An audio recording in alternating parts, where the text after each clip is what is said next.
ரொம்ப கடும் கோடை நாள். ஒரு விவசாயி தன் வயலில் வாழைப்பழம் நட்டிருந்தான். ஆனால் மழையே இல்லை.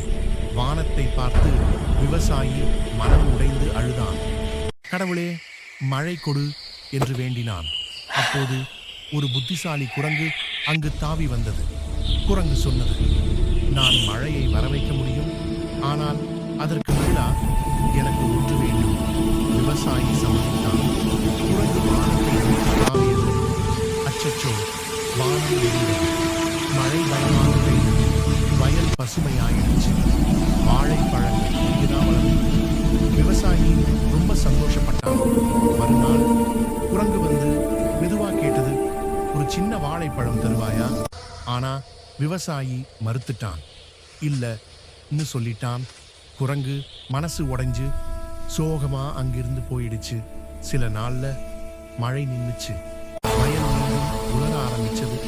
அப்போதான் விவசாயிக்கு புரிஞ்சது, நன்றி இல்லாம நடந்தது பெரிய தவறு. ஆனா எல்லாம் தாமதம்.